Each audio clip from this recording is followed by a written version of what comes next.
Salut à tous, on se retrouve pour l'épisode 3124 du Zap Image. On commence aujourd'hui en ce jeudi 21 novembre avec des anniversaires. Et tout d'abord le jeune joueur de Manchester City, il s'agit de Rico Lewis qu'on voit de temps en temps en équipe première. Il fête aujourd'hui ses 20 ans, bon anniversaire à lui. Également l'attaquant, l'avant-centre du Benfica, Pavlidis, il fête aujourd'hui ses 26 ans. Il y a par exemple aussi Junior Dina Ebembe, ancien joueur du Paris Saint-Germain, maintenant il est à Francfort, il fête aujourd'hui ses 24 ans. Ou Saúl Ñíguez, ancien joueur de l'Atlético Madrid, il est à Séville actuellement. Il fête aujourd'hui ses 30 ans. On continue, on va parler de ce qui s'est passé hier. Donc hier, pas grand chose, il n'y a pas de football homme, vu que la trêve est finie. Donc là, ça retourne demain, enfin ça recommence demain les championnats. Mais il y avait la Ligue des champions féminines, il y avait 4 rencontres. On va parler rapidement des 4. Et il y avait une équipe française qui jouait, la seule équipe française engagée cette saison en Ligue des champions, l'équipe de Lyon. Et Lyon jouait contre l'AS Roma et les Lyonnaises se sont imposées 4-1. Donc dominante mais maladroite, les Lyonnaises ont attendu d'être menées par l'AS Roma. Elles perdaient 1-0, mais ensuite elles ont renversé le match et gagné facilement 4-1, donc plus de 22 tirs pour les Lyonnaises, 12 tirs cadrés et 4 buts ont été marqués. Donc l'AS Roma, ça avait été ultra efficace. Une frappe, enfin un tir cadré, un but. Voilà, bon, Lyon quand même mérite bien sûr totalement sa victoire. Et grâce à cette victoire, donc c'est simple, Lyon est officiellement qualifié pour les quarts de finale de cette Ligue des champions féminine. Donc félicitations à l'Olympique lyonnais. Et dans la même poule, il y avait Wolfsburg contre le Galatasaray féminin. Et Wolfsburg s'est imposé 5-0, 49 tirs. C'est des stats toujours folles du côté du football féminin. Donc 49 tirs, 20 tirs cadrés, 5 buts. Il y a quand même 15 arrêts de la gardienne du Galatasaray qui a réalisé un match exceptionnel, mais elle a quand même pris 5 buts. Voilà, 49 tirs, c'est fou. Bon bref, voilà, 5-0 pour l'équipe de Wolfsburg. Et du coup, ce classement de ce groupe A, après 4 matchs, donc l'équipe de Lyon qualifiée sur. Bon après, entre Roma et Wolfsburg, pour l'instant, c'est pas. Il y a 6 points, n'oubliez pas, c'est les deux premiers qui se qualifient. Donc voilà, Lyon, même si elle perd les 2 derniers matchs, elles seront quand même bien sûr meilleures deuxième. Donc voilà, ça va se jouer entre l'AS Roma et Wolfsburg à la deuxième place. Et il y avait aussi 2 autres matchs, donc c'est dans le groupe. Un autre groupe, donc Chelsea contre le Celtic féminin. Donc Chelsea féminin s'est imposé 3-0. De qualification également pour l'équipe de Chelsea. Et qualification également pour le Real Madrid qui s'est imposé, Real Madrid féminin bien sûr contre Twente. Elles se sont imposées 3-2 les joueuses madrilènes. Et du coup qualification également pour le Real Madrid parce que dans le groupe B, donc Chelsea 12 points, le Real Madrid 9 points. Donc après Twente 3 points, il ne reste plus que 6 points donnés. Donc même si le Real perd ces 2 matchs, par rapport à la confrontation directe, elles sont devant vu qu'elles ont gagné Twente lors du match aller, match retour. Elles finiront toujours devant eux. Donc du coup, voilà, Chelsea et Real Madrid qualifiés pour les quarts de finale. Aujourd'hui, les 4 dernières rencontres. Donc à Marby, Manchester City. Donc si City s'impose, il y aura la qualification au bout. Vålerenga contre le Bayern Munich, Arsenal, Juventus et le Barça contre Saint-Polten. Je crois au match aller, il y a eu 8-0 je crois pour le Barça féminin. Donc là aussi, si le Barça féminin s'impose, elles seront également qualifiées pour les quarts de finale. Donc voilà ce qu'il y a à dire sur cette petite page football féminin avec la Ligue des Champions. On revient nous un peu sur la trêve internationale. Bon, il n'y a plus de résultats à parler, mais voilà, par rapport déjà au classement FIFA, qui va être mis à jour très prochainement, mais voilà, le journal d'équipe, ils ont fait les calculs. En gros, la France reste à la 2e position. Donc l'Argentine s'est imposée contre le Pérou ce mardi soir en qualification de la Coupe du Monde. Elle conserve du coup in extremis la tête du classement FIFA devant la France qui restera donc 2e en cette fin d'année 2024, vu que ce classement après ne bougera plus.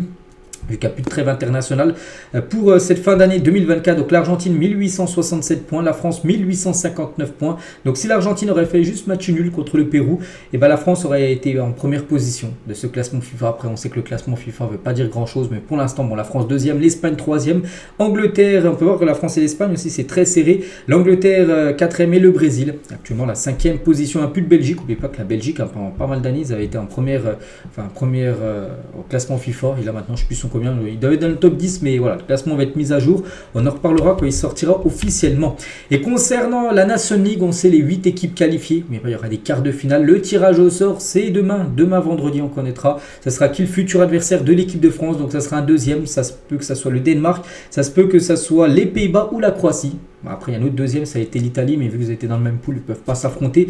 Donc voilà, demain, on connaîtra bien sûr l'adversaire des Bleus. Donc le match aller se jouera, par exemple, je sais pas, c'est le Danemark, donc ça sera au Danemark. Et quelques jours après, ce sera le match retour qui sera en France et certainement au Stade de France.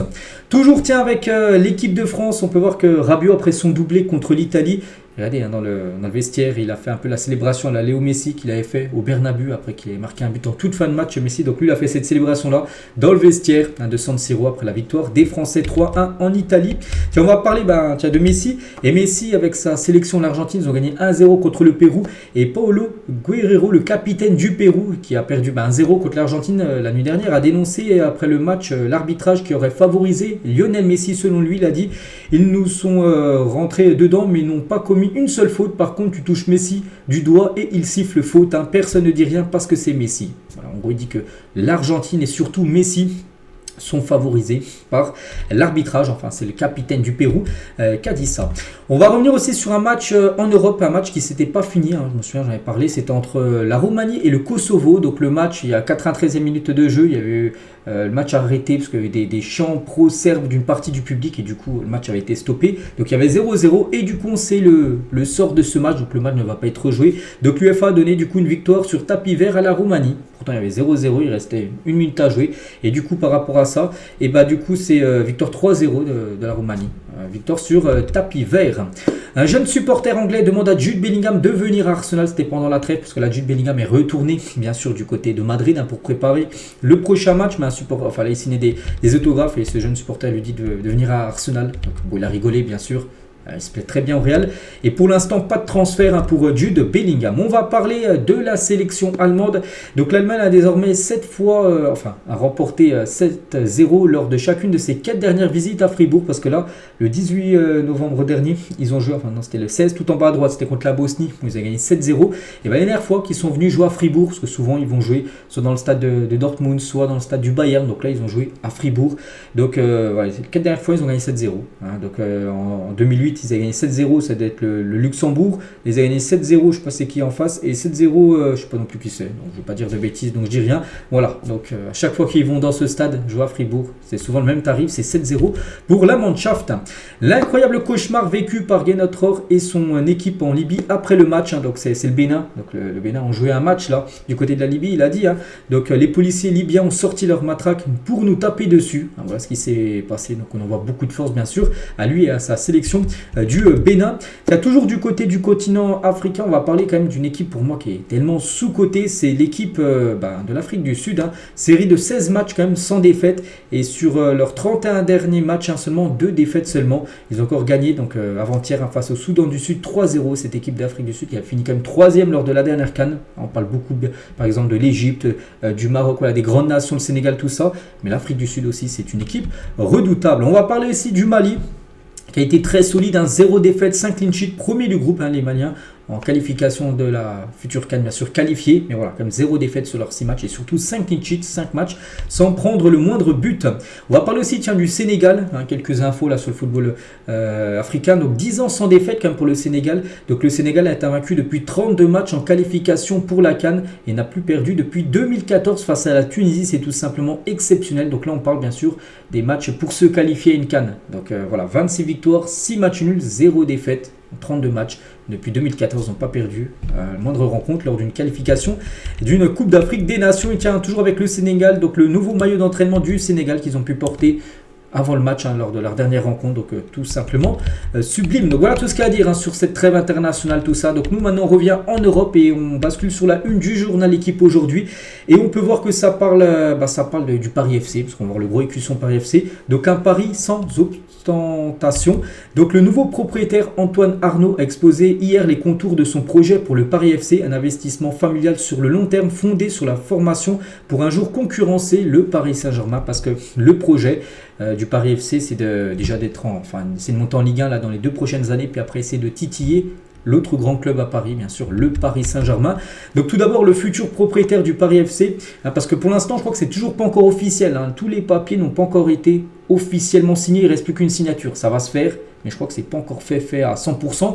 Bon bref, donc le futur propriétaire du Paris FC, Antoine Arnaud, a annoncé que le groupe Red Bull, qui détiendra 11% des parts du club du Paris FC, se concentrera sur les questions sportives en profitant notamment de l'expertise de Jürgen Klopp, qui rentrera bien sûr dans cette fonction-là. Donc il a dit, le club appartient à ma famille, il ne sera pas la propriété de la famille Arnaud et de Red Bull. Bon là, ça sera surtout la famille Arnaud. Donc Red Bull, ils ont seulement 11%, et la famille Arnaud, qui est une famille qui a énormément d'argent. Je crois que son père, je ne sais plus comment il s'appelle son père, Bernard Arnault, je ne sais plus, bref, je crois que c'est l'homme le plus riche au monde. Donc voilà, s'il commence à investir dans cette équipe, ça peut faire de gros dégâts, on peut dire, à niveau recrutement. Mais bon, ils vont pas miser mettre de l'argent n'importe où non plus. Le Paris FC, ils veulent faire quelque chose de propre.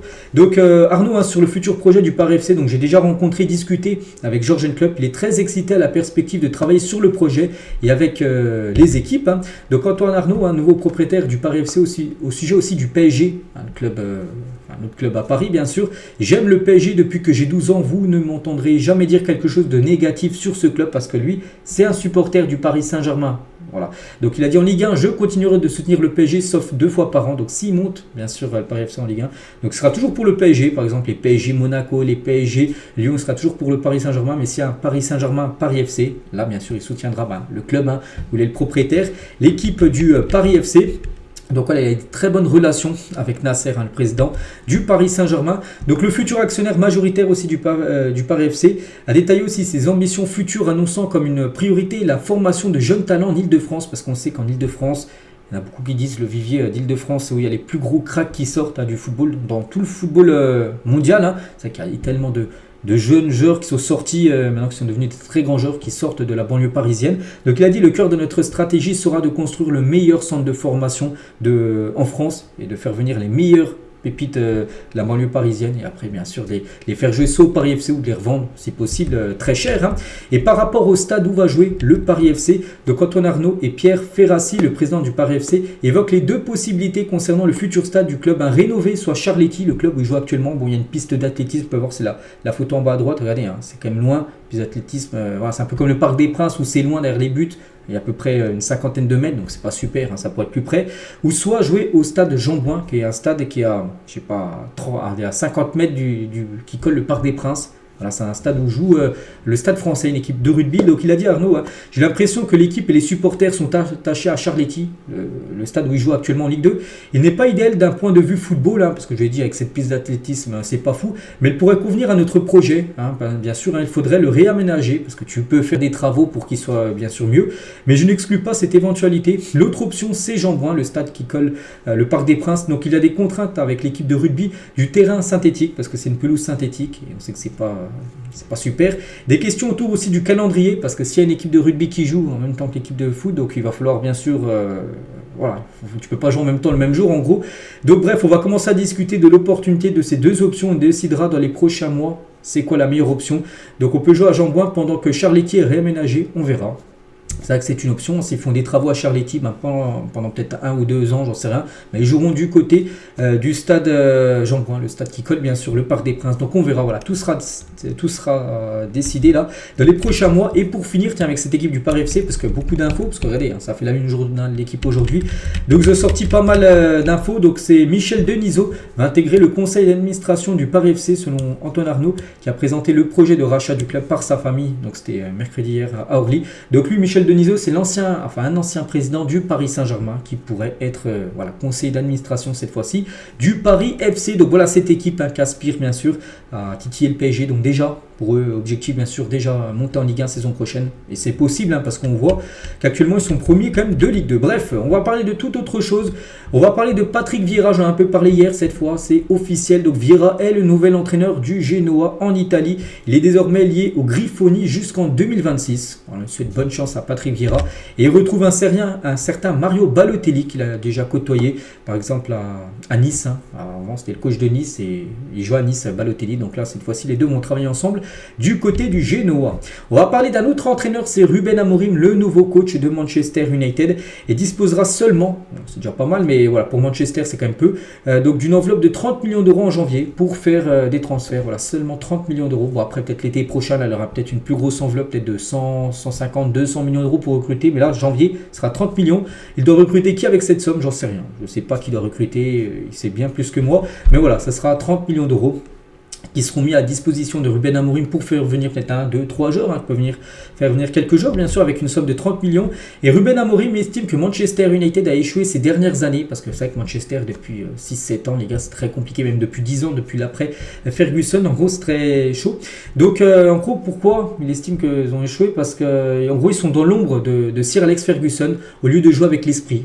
Voilà, en gros voilà, tout simplement il fait encore trop de mal à Ferguson, bien sûr. Bon, il fait pas de mal, bien sûr, au club de Manchester, mais son après-ère, on va dire, Ferguson a été très compliqué. Donc lui, il veut amener une nouvelle chose, on va dire, du côté de Manchester. Et c'est peut-être ce qu'il faut, hein, bien sûr, dans ce club pour que Manchester retrouve de sa sublime. Et en 2012, Ruben Amorim jouait avec Johnny Evans, enfin contre Evans, hein, lors d'un, je sais pas c'était qui le maillot vert, là peut-être Braga, j'ai l'impression que c'est Braga, c'est pas Sporting, contre Manchester United. Et Evans était là, hein, du côté de Manchester United. Et Evans est toujours là. Bon, il est parti dans d'autres clubs, il est revenu. Donc Evans est défenseur à Manchester, mais maintenant son coach, c'est Ruben Amorim, un joueur qu'il avait pu affronter il y a 12 ans. On va parler d'un autre coach, on a parlé d'Amorim, on va parler aussi de Julen Lopetegui, proche d'être licencié de son poste d'entraîneur à West Ham. La direction des Hammers n'est pas convaincue par son début de saison et réfléchit déjà à d'autres alternatives. Donc voilà, c'est déjà peut-être fini pratiquement pour le coach espagnol. Et les cibles de la direction de West Ham pour remplacer Lopetegui, peut-être, qui pourrait être viré très prochainement. Edin Terzic, ancien coach de l'équipe de Dortmund.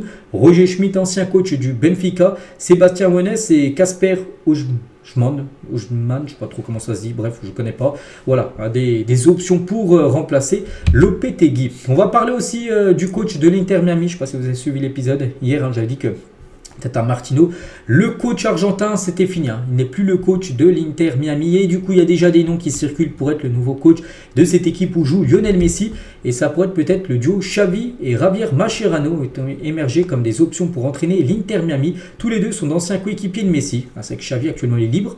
On se dit pourquoi pas Xavi, peut-être avec Mascherano, peut-être les deux ensemble, ce seraient les deux entraîneurs de l'Inter Miami, deux anciens joueurs du Barça, et retrouveraient des Busquets, des Messi, des Suarez, des Jordi Alba qu'ils ont pu côtoyer bien sûr du côté de Barcelone. Ce serait maintenant leur entraîneur, donc c'est vrai que c'est possible, imaginez Xavi, je pense que ce sera un beau challenge pour l'ancien coach du Barça. Tiens, en parlant du FC Barcelone, et c'est officiel, le Barça jouera à Montjuic jusqu'au mois de février prochain, donc dans ce stade bien sûr où il joue actuellement parce qu'il y a des travaux du côté du Spotify Camp Nou. Donc le club pourra ensuite faire son retour au Camp Nou. Donc d'ici mi-février, retour au Camp Nou pour le Barça. Le stade ne sera pas fini à 100%, mais tu pourras revenir en gros, regarder des matchs du côté de ce stade. Donc initialement, le club devait y faire ce retour quelques semaines plus tôt, mais en raison du règlement de l'UEFA qui interdit un changement de stade durant la phase de la compétition, le Barça a décidé de reporter légèrement ce retour au Camp Nou. Donc voilà, en gros, c'est pour ça qu'ils reviendront après les matchs qui ont été joués en phase de poule, parce que là vous savez qu'il y a même des matchs de poule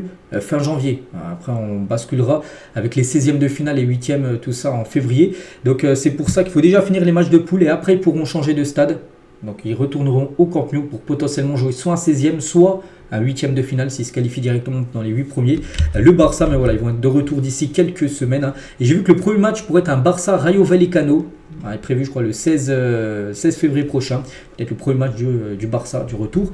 Du côté du Spotify Camp Nou, qui sera fini, je l'ai dit, en 2026, quand il sera fini, à 100%. Tiens, on va parler d'un autre stade, c'est le Parc des Princes, qui pourra accueillir un combat. Voilà, un combat entre Doumbé, qui annonce une revanche contre Baki. Bon, c'est pas du foot, mais voilà, ces deux combattants pourraient se retrouver d'un combat MMA du côté du Parc des Princes en 2025.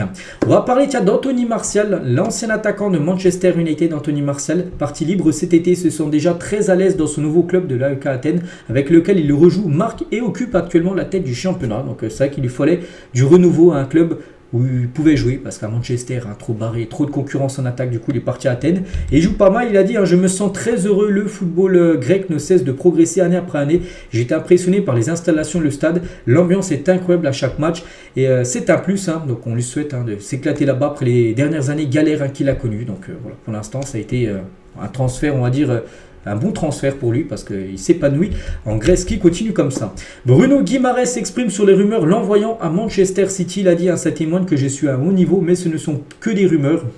J'ai parlé à Pep une fois, j'ai loué son travail et il a loué le mien. Je sais que Guardiola aime mon football. Voilà, parce qu'on a souvent entendu les rumeurs Guimarães du côté de City.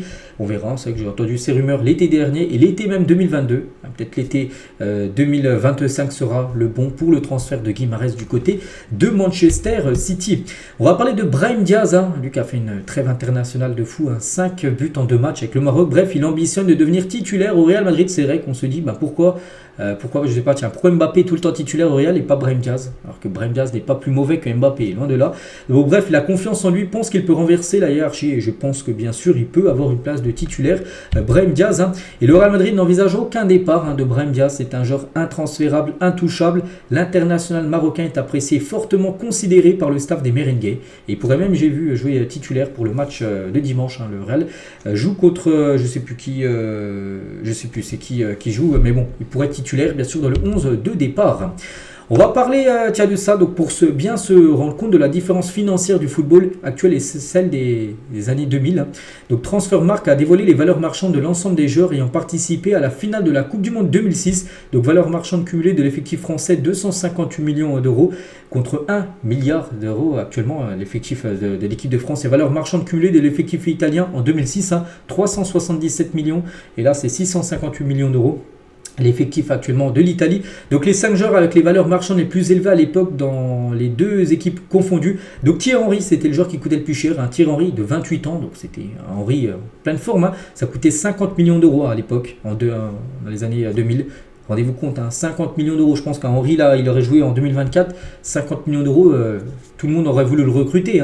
À Totti, les gars, c'était 37 millions d'euros. À Trezeguet, c'était 30 millions d'euros. Alors qu'il avait 28 ans. Buffon aussi, c'était 30 millions d'euros. Un Vieira, milieu de terrain, il avait peut-être 30 ans, 28 millions d'euros. Donc vous avez vu, maintenant, des joueurs comme Henry, les gars, son prix aurait été triplé, voire quadruplé, s'il aurait joué, bien sûr, à cette époque.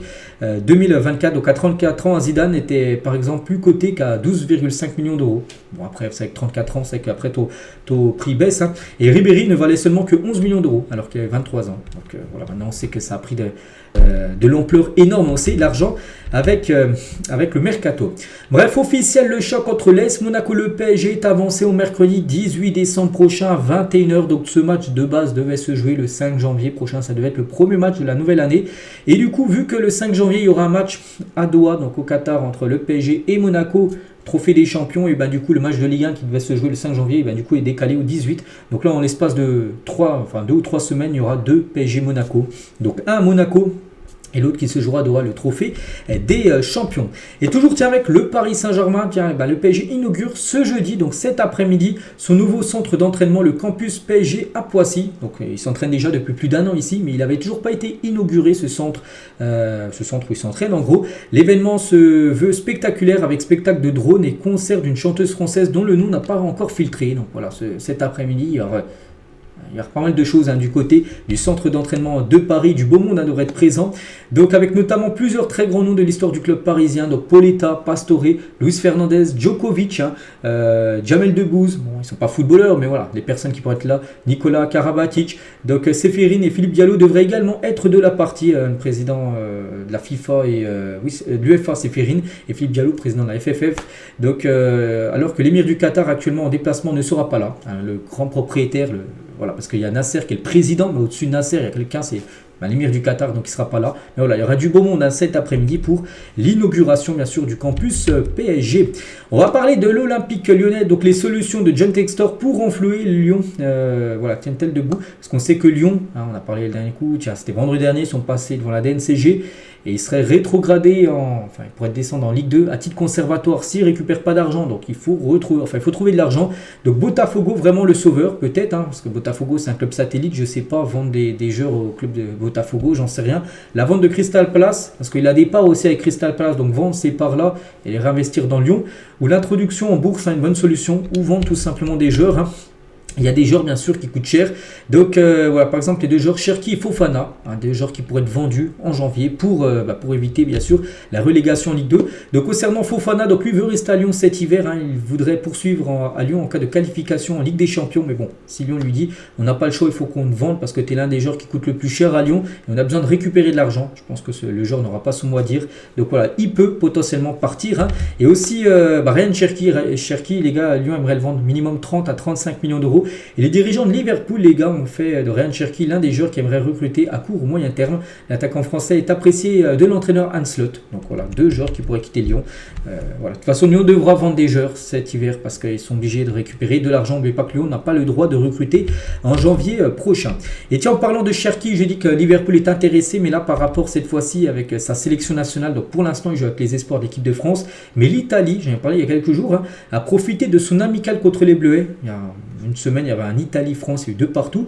Donc l'Italie, du coup, pendant ce match, a intensifié sa prise de contact avec l'entourage de Ryan Cherki, aimerait vraiment le convaincre. Voilà, pour Ryan Cherki de jouer avec l'Italie parce que lui il joue actuellement avec l'équipe de France Espoir, il peut jouer aussi l'Algérie, pousse pour l'avoir, et aussi l'Italie parce que je crois qu'il a des origines également italiennes. Donc voilà, on espère, enfin moi j'espère qu'il va rester bien sûr avec l'équipe de France parce que je pense qu'il peut vraiment être très prochainement en équipe première des Bleus au vu de ce qu'il fait là ces derniers temps. Voilà, on sait qu'il y a des périodes pour Cherki, il y a des périodes il fait n'importe quoi pendant 4-5 matchs, fait n'importe. Puis il y a des périodes comme là actuellement, il est très bon. Donc voilà, ce serait dommage bien sûr qu'il aille représenter une autre sélection. Lamine Yamal devient ambassadeur de l'UNICEF. Félicitations à Lamine, à seulement 17 ans. Donc je rejoins désormais l'UNICEF pour que nous puissions œuvrer pour garantir le respect des droits des enfants. Voilà, donc félicitations bien sûr à Lamine Yamal qui se lance dans ça. Donc l'ailier espagnol sera notamment impliqué dans le respect comme j'ai dit, des droits de l'enfant. Donc voilà, donc là il est avec son petit frère bien sûr. Lamine Yamal, en parlant de Lamine Yamal, mais cette fois-ci dans le football, n'oubliez pas qu'il a été forfait pour les 2 matchs de l'Espagne pendant la trêve. Et Lamine Yamal pourrait être forfait pour le match du Barça samedi. Donc là on est jeudi après-demain. Il y a un Barça, non c'est au Celta. Donc Celta Vigo qui reçoit le Barça à 21h. Et Lamine Yamal devrait être absent. Pas de risque pris. Il pourrait faire son retour contre Brest mardi prochain en Ligue des Champions. Sa douleur à la cheville droite n'a pas encore complètement disparu. Donc aucun risque pris du côté du Barça. Et du coup il devrait être forfait pour cette rencontre. Tottenham va faire appel de la suspension de 7 matchs contre Rodrigo Bentancur pour propos racistes envers Son. J'avais parlé, je crois que c'était avant-hier, où j'ai dit 120 000 € d'amende et 7 matchs de suspension. Et du coup, voilà, du coup Tottenham va faire appel par rapport à ça. La photo d'Arda Güler lors du dernier match de la Turquie du côté du Monténégro. La Turquie s'est inclinée 3-1. Donc Arda Güler, lui personnellement, il a fait un bon match. J'ai vu ses stats, tout ça. Belle partie. Mais c'est surtout son maillot. Regardez comment il a fini. La pelouse était catastrophique avec la pluie qui est tombée. Donc voilà. Et bon, en parlant d'Arda Güler, mais avec son club du Real Madrid, et Arsenal serait très intéressé par un prêt d'Arda Güler, donc 19 ans, qui a disputé peu de minutes avec le Real Madrid cette saison. C'est vrai que lui, les trêves internationales, c'est une bouffée d'oxygène parce qu'il joue en sélection Montréal. On sait qu'il joue très peu, donc des similitudes entre la situation actuelle de l'international turc et celle de Martin Odegaard. À l'époque, c'était pareil. Odegaard, il jouait très peu du côté du Real, du coup, il voulait partir. Il est parti à Arsenal. En gros, Arsenal aimerait faire le même coup cette fois-ci avec Arda Güler, c'est le même problème, il joue très peu bien sûr avec son club. Donc bref, serait notamment mis en avant par le club londonien, donc un jeune milieu offensif bourré de talent en manque de temps de jeu et d'opportunités pour s'exprimer au Real. Est-ce que ce sera un bon choix pour lui d'après vous? Je ne sais pas. Après un prêt, bien sûr, pour l'instant ça pourrait être un prêt, mais c'est vrai qu'Arda Güler, on se dit, s'il continue à ne toujours pas jouer du côté du Real, il y a un moment où il va dire j'en ai marre, il va vouloir aller ailleurs, à l'image de beaucoup de joueurs qui ne jouaient pas dans un club et qui sont partis ailleurs. Comme je sais pas, tiens, comme Christopher Nkunku, je prends au PSG, il était parti après à Leipzig, ou après ça a été bien sûr un énorme joueur. Hendrick aussi, tiens, un joueur aussi qui joue très peu au Real, donc lui aussi pourrait potentiellement peut-être aller ailleurs et pourrait être prêté à Southampton au prochain mercato hivernal. Donc en grande difficulté, donc Southampton se pourrait offrir un maximum de temps de jeu, lui qui joue très peu. Les 5 derniers matchs du Real avant la trêve, 0 minutes pour Hendrick. Donc quand t'es si jeune que lui, je sais pas, je sais même plus s'il a 17 ou 18 ans, voilà, tu as envie de jouer. Donc c'est pour ça qu'un prêt, pourquoi pas, à Southampton peut être vraiment une belle option. Il pourrait en plus découvrir le championnat anglais. Donc on verra, mais c'est vrai que ça se peut qu'il y ait des départs. Après, il faut que les joueurs veuillent et que le Real Madrid aussi donne leur oui, on peut dire, par rapport au départ des jeunes. Bref, on va parler de cet entraîneur. Il s'agit de Wilfried Nancy. Donc c'est un entraîneur français. Bon, je pense que personne ne le connaît. Mais il est élu entraîneur comme de l'année en MLS aux États-Unis. Donc natif du Havre, le coach des Columbus Crew a réalisé une saison historique avec son club sur tous les plans, donc 66 points pour les Columbus Crew, record du club, 19 victoires, record du club et 72 buts marqués, record également du club. Voilà pour ce Wilfried Nancy, qu'on ne connaît pas du tout en France. Et ben en tout cas, il performe énormément en tant que coach du côté des États-Unis. La dernière story partagée par Karim Benzema, donc la dernière story Instagram, donc il a mis ça en gros. Benzema, donc l'amour, enfin c'est sur un tweet, mais le match était déjà terminé avant d'avoir commencé, ou bien sûr. Il y a le Quator, un Ligue des Champions, brassard de capitaine, les cheveux avec la coupe de Benzema et le bandage. Et ben c'était tout simplement Un Karim Benzema injouable, hein. Voilà, c'était le Benzema bien sûr qui rayonnait. En Ligue des Champions du côté du Real Madrid, il a publié ça sur son compte Instagram. Karim Benzema, Mathieu Valbuena n'aurait jamais signé au PSG, il a dit, hein, jamais je n'aurais voulu aller à Paris. C'était le rival Lyon, ce n'était pas un club qu'on détestait. Par contre, on a toujours détesté le PSG. Hein, Lucas a joué à Lyon, Lucas a joué à Marseille. Il a dit que jamais il aurait signé au Paris Saint-Germain. Mathieu Valbuena, de toute façon, je pense que le PSG n'aurait jamais voulu signer. Mathieu Valbuena, officiel, Juan Mata devient copropriétaire du San Diego FC. Il devient le deuxième joueur professionnel à entrer dans le capital d'un club aux États-Unis après David Beckham, hein, du côté de l'Inter Miami. La Fiorentina pourrait recruter définitivement Yacine Adli. Donc la Viola envisage en fin de saison de lever l'option d'achat s'élevant à hauteur de 10,5 millions d'euros. Donc lui, il est prêté par l'AC Milan à la Fiorentina. Et son prêt pour l'instant plutôt pas mal. Et s'il continue à être bon, la Fiorentina va l'acheter définitivement. Donc voilà, concernant Yacine Adli. Gonzalo Ramos était de retour aujourd'hui à l'entraînement collectif. Donc c'était hier, l'entraînement hier. Mercredi, on peut voir qu'il était là, Gonzalo Ramos. C'est plutôt une bonne nouvelle. Bon, il ne devrait pas jouer. Demain, le PSG joue. Hein. Demain, le PSG joue contre Toulouse. Après, il ne jouera pas, mais peut-être contre le Bayern. Hein, mais pas que mardi prochain, il y a un Bayern PSG. Et voilà, Paris, bien sûr, tout le monde espère que Gonzalo Ramos sera prêt, même si ça semble compliqué. Officiel, Cristiano Ronaldo sortira aujourd'hui à 15h une nouvelle vidéo avec MrBeast. Hein, j'en ai parlé il y a quelques jours. Ronaldo, il a dit, j'ai un invité, on va casser Internet. Donc il y en a plein qui avaient dit Messi, tout ça. Moi j'ai dit, j'ai même montré une photo qui avait fuité de Ronaldo avec MrBeast. Donc c'est bien ça. Donc voilà, quand il disait, mon prochain invité, nous allons casser Internet. Donc CR7 parlait donc bien du youtubeur le plus suivi de YouTube, MrBeast, hein, qui a plus de 250 millions de followers. Hein, c'est énorme. Bon bref, ils vont sortir une vidéo ensemble cet après-midi à 15h hein, sur la chaîne. Je crois sur la chaîne de Cristiano Ronaldo. Rafinha reforme la traditionnelle MSN pour son 11 de rêve du côté du Barça. Donc il est interviewé, vous pouvez nous donner le meilleur 11 du Barça de l'histoire. Et il a sorti cette équipe avec Neymar, Suarez, Messi bien sûr en attaque, Ronaldinho, Xavi, Sergio Busquets, Iniesta au milieu de terrain, Alba, Piqué, Puyol, donc une défense à 3 et Victor Valdés au but. Bon, j'aurais pas mis Victor Valdés, hein. Je pense qu'il y a d'autres gardiens qui ont été meilleurs que Victor Valdés. Mais bon, voilà, hein, comme l'équipe est bien sûr monstrueuse voilà, pour Rafinha. On va parler de Fede Valverde en l'absence de Lucas Vazquez. Donc Ancelotti devrait faire jouer Fede Valverde comme latéral droit pour le match du Real Madrid dimanche, pour leur prochain match de championnat. On va parler de Victor Gyökeres. Donc j'ai dit, hein, hier il a bien fini meilleur buteur de la Nation League. Et ce que je n'avais pas montré, c'est le top 10. Voici les 10 meilleurs buteurs de la Nation League avec Victor Gyökeres en première position, 9 buts, hein, devant Erling Haaland, 7 buts.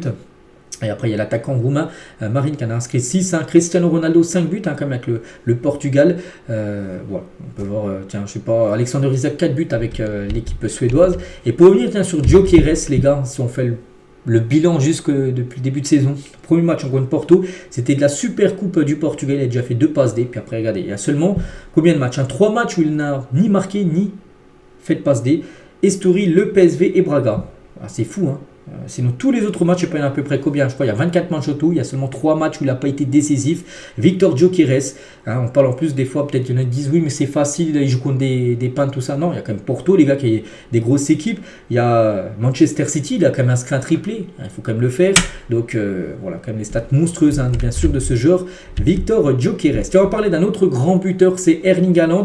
Et Haaland, tiens, les dernières photos qu'il a publiées sur ses réseaux sociaux, donc parce que leur partenariat avec les enceintes là, bite, hein, donc c'est pour ça qu'il a sorti ça. Erling Haaland aussi avec le casque de musique. Et Kerrer, tiens, sur Erling Haaland, il a dit Erling Haaland c'est très très fort lancé, il est inarrêtable, hein. Tu vois plein de mecs qui essayent de le bouger dans la course, mais c'est eux qui tombent. Il a vraiment une puissance, c'est un bœuf, hein. C'est que souvent on l'a vu quand Erling Haaland il est au duel avec des autres joueurs épaule contre épaule, hein. C'est lui bien sûr qui reste en place, et les défenseurs pourtant souvent qui sont solides, c'est les défenseurs, hein, qui finissent au sol. Il dit Kerrer tout simplement qu'Haaland, c'est un bœuf. Désiré Doué serait très déçu, frustré par ses débuts au Paris Saint-Germain. Donc blessé en début de saison, l'ailier âgé de 19 ans a disputé 12 rencontres sous les couleurs du PSG pour seulement 423 minutes de jeu. Ça fait peu, hein, 423, ça fait un match, c'est 90 minutes. Donc il a fait à peu près 4 matchs, à peu près, hein. Voilà, 4 matchs depuis le début de saison. Le PSG a dû jouer à peu près 20 matchs, hein, si on prend toutes les compétitions. Donc c'est bien sûr, ça fait très peu pour Désiré Doué. Donc bon, après, il a délivré seulement une passe D, hein, depuis le début de saison. Après, c'est un joueur bien sûr pour le futur, hein, pour le PSG. Mais pas qu'il est en ballottage avec le Bayern, hein, qu'il voulait également le signer. Liverpool cible Milos Kerkez, donc un joueur hongrois. Donc le profil de l'international hongrois est très apprécié par la direction des Reds. Voilà, ce joueur, je ne cache pas, je ne le connais pas. Bon, Je vois qui c'est un peu, mais j'ai très rarement vu jouer en gros. Voilà, Liverpool serait sur le coup d'après Fabrizio Romano. Ferran Jutgla, ancien joueur du Barça, maintenant il a Bruges, intéresse le FC Séville. La direction de Séville est optimiste quant à la faisabilité du transfert au vu du faible temps de jeu dont il dispose du côté de l'équipe du Cercle Bruges. Manchester United priorise la signature d'un nouveau latéral gauche, donc Alphonso Davies. Donc Kirkez, qu'on a parlé juste avant, et d'autres noms sont ciblés par les Red Devils. Voilà, donc ils veulent Alphonso Davies, on sait qu'il est ciblé par le Barça, mais surtout par le Real. Et Manchester pousse aussi pour essayer de convaincre le Canadien de signer au club gratuitement.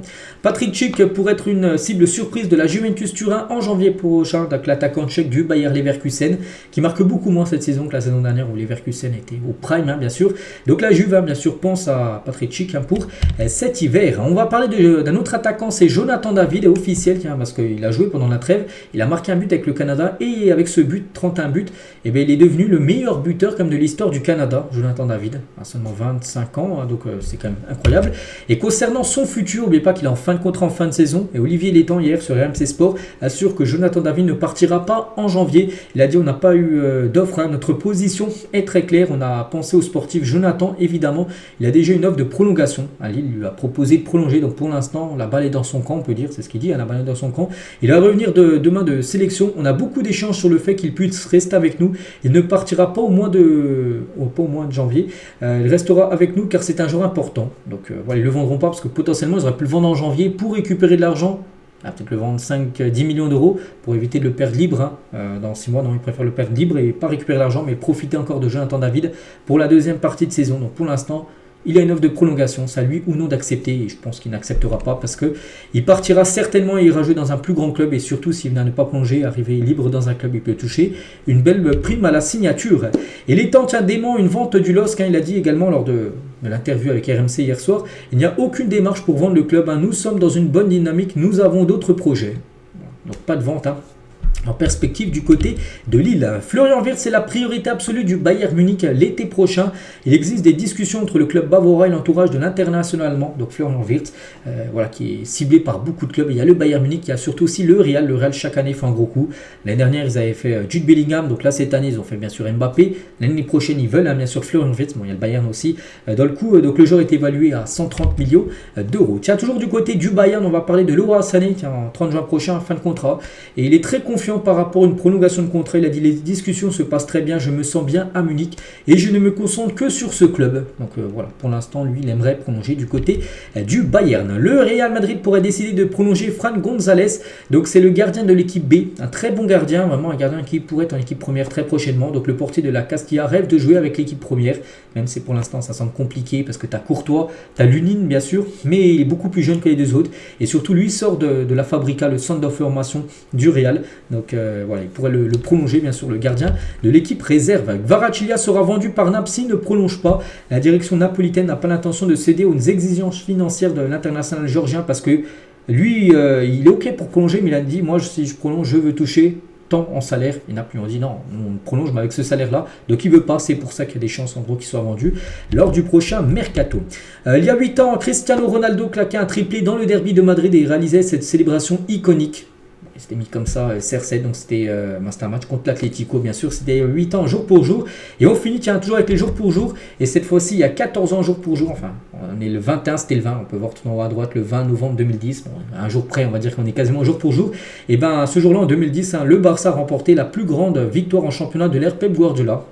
Ils ont gagné 8-0 contre l'équipe d'Almeria avec combien Léo Messi, il avait marqué un triplé, Iniesta avait été buteur, Pedro buteur, Boyan avait inscrit un doublé, ce qui avait fait la plus grosse victoire de Guardiola du côté du Barça. Donc voilà les gars ce qu'il y a à dire aujourd'hui, j'espère que ça vous a plu. On se retrouve nous bien sûr demain, vendredi, demain reprise des championnats. Il y a le Bayern qui joue demain, il y a Monaco, il y a le PSG, il y a de grandes équipes qui jouent parce que la semaine prochaine, c'est une semaine de Ligue des Champions. Donc, la plupart des grands clubs soit jouent le vendredi ou le samedi. Donc, voilà, ça a recommencé bien sûr très fort. Allez, je vous souhaite une très bonne journée et à demain.